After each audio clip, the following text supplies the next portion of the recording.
এখন বাংলাদেশের যে কোনো জায়গায় শুধু যদি আপনি জামাতকে গালি দিতে পারেন, আপনি সকল টিভি চ্যানেলে দাওয়াত পাবেন, কোনো কথা ছাড়া। উনি স্টিল কি ট্রাক মার্কার লোক না ধানের শীষের লোক, আই ডোন্ট নো। রাশেদ সাহেবকে ধানের শীষে আমরা শুধুমাত্র রাজনৈতিক কৌশলের অংশ হিসেবে পাঠাচ্ছি। নিজে এখন আপনার কি বলে নির্বাচনের সময়ে দলের মহাসচিব থেকে পদত্যাগ করে আরেকটা দলে গিয়ে নির্বাচন করলেন, কোনো সমস্যা নাই। কিন্তু ওই দলটাতে কি তিনি আদর্শের কারণে গিয়েছেন? যান নাই। কেন যান নাই? নূর সাহেব নিজেই বলে দিয়েছেন যে আমাদের কিছু টেকনিক্যাল ইস্যুর কারণে মার্কা যেহেতু পপুলার হচ্ছে ধানের শীষ, রাশেদ সাহেবকে ধানের শীষে আমরা শুধুমাত্র রাজনৈতিক কৌশলের অংশ হিসেবে পাঠাচ্ছি। তার মানে উনি স্টিল কি ট্রাক মার্কার লোক না ধানের শীষের লোক, আই ডোন্ট নো। সো এই যে আপনার স্বার্থচারিতার কারণে রাজনৈতিক পট পরিবর্তন করলেন, আবার এখন গিয়ে সংস্কারের পক্ষে কথা নাই, পিআর নিয়ে কথা নাই, গণভোট নিয়ে কথা নাই, জুলাই সনদ নিয়ে কথা নাই, তারপরে উচ্চকক্ষ নিয়ে কথা নাই। এই প্রত্যেকটা ইস্যুতে রাশেদ গং এবং নূর সাহেবরা নির্বাচনের আগে কিন্তু এইগুলা নিয়ে মাঠে সরব ছিল। কিন্তু এখন যখন সংসদে ঢুকে গিয়েছে, এখন তারা সমস্ত পিআর সহ সমস্ত পদ্ধতি মুখে তালা বেঁধে বসে আছে। এবং আপনি তাদের প্রোফাইলে গিয়ে দেখবেন মানুষের বর্তমান সময়ের যে এক্সপেকটেশন যেটা তাদের প্রতি ছিল সেটা যখন রক্ষা করতে পারে নাই, তখন কিন্তু তাদেরকে আর মানুষ ওইভাবে মূল্যায়ন করছে না। সেজন্য আমি মনে করি যে রাশেদ প্রধান আর রাশেদ খান এক না। রাশেদ প্রধান আগের চেয়ে আরও বেশি শক্তিশালী হয়েছেন, আর রাশেদ খান আগের চেয়ে জনগণের কাছে আমার দৃষ্টিভঙ্গিতে, আমার ধারণা মতে তিনি জাতির প্রত্যাশা পূরণে ব্যর্থ হয়েছেন।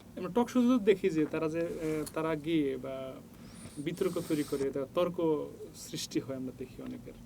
আমরা রাশেদ খানের কয়েকটা টক শো দেখেছি এমন। আবার এখানে একটা প্রশ্ন জাগে যে টক শোতে আসলে সকলের যাওয়া উচিত কিনা, বিশেষ করে আমাদের ছাত্র নেতা যারা ছিল তারাও এখন টক শোতে যায়, কথা বলে, তর্ক করে, বিতর্ক করে। এটাকে আপনি কিভাবে দেখেন? টক শো কি সবার জন্য? না, টক শোতে যেতে পারে, মানুষ তো যাবে, টক হবে, ডিবেট হবে, একে অপরের সাথে কোঅপারেশন হবে। এটা তো আমার মুক্ত স্বাধীনতা, মানে আমার কথা বলার স্বাধীনতা, আমার শিক্ষা, এটা হতেই পারে যে কেউ। তবে সেই কথা বলার ধরনটা হয়তো ভিন্ন হতে পারে, যেখানে যেটা প্রয়োজন।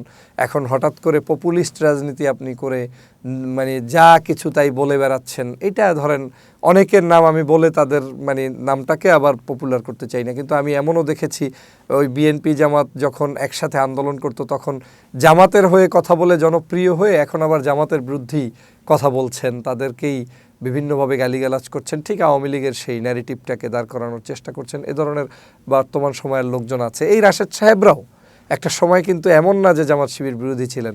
আমার যতটুকু ধারণা, পাবলিকের কাছে যতটুকু রেসপেক্ট পেয়েছিলেন তার অংশটা এ কারণেই ছিল কিছুটা সফট মাইন্ডেড জামাত শিবির প্রতি ছিল, এবং মানুষ তখন নির্যাতিত দল হিসেবে জামাত শিবিরের পক্ষে যারাই বলতেন তাদেরকে তাদের আপন মনে করতেন, এবং কেউ কেউ তো মনে মনে ভাবতেন যে সে মনে হয় আমাদের কোরামেরই সদস্য।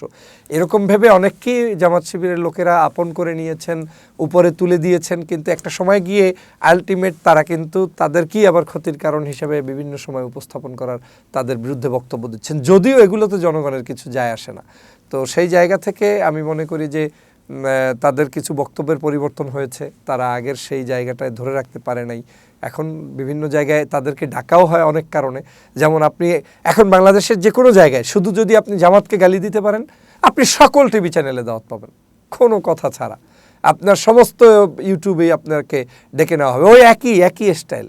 মানে জামাত শিবিরকে পারলে যত পারো চেপে ধরো, এরকম বক্তা তৈরি করা এখন একটা সমাজের দায়িত্ব হয়ে দাঁড়িয়েছে। অথচ তারা বাংলাদেশের প্রেক্ষাপটে রাজনৈতিকভাবে এই দেশে ভূমিকা রেখেছিলেন বিদায় জুলাইয়ের বিপ্লব হয়েছে, আমরা আজকের সংসদে কথা বলতে পারছি, এবং স্বয়ং প্রধানমন্ত্রী আজকের তারেক রহমান সাহেব জামাতের কারণে প্রধানমন্ত্রী। এটা হচ্ছে বাস্তব সত্য কথা। যদি জামাতের এই মানুষগুলো ফাঁসির কাস্টে না ঝুলতেন, তারপরে তারা যদি আজকের এই নির্যাতন সহ্য করতে না পারতেন, তারা যদি আজকের জুলাই বিপ্লবের দিনে লক্ষ লক্ষ মানুষ ঢাকা শহরে না আনতেন, কোনো দিন এই জুলাই বিপ্লব হতো না। এটা তো চ্যালেঞ্জ দিয়ে বললাম, কেউ বিশ্বাস করুক কিংবা না করুক, স্পষ্ট জামাত শিবিরের কারণে আপনি জুলাই বিপ্লবটা উপহার হিসেবে পেয়েছেন।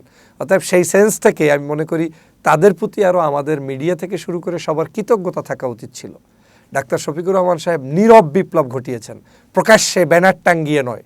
আপনার একেবারে বিশাল মাইকটা নিয়ে যে আমরা সব করেছি এই দাবি তিনি করেন নাই। তিনি কৌশলে হেকমতে সমস্ত মানুষদেরকে অ্যাকোমোডেট করার চেষ্টা করেছেন, ছাড় দিয়েছেন, যেখানে ব্যানার টানানোর প্রয়োজন হয়েছে টানিয়েছেন, যেখানে টানানোর প্রয়োজন নাই টানান নাই, যেখানে নিজের মানে কি বলে কৃতিত্বটা পর্যন্ত প্রয়োজনে অন্যের নামে চালিয়ে দিয়েও তাদের মানে সবাইকে একসাথে রাখতে চেয়েছেন, সেটাই তারা করেছেন।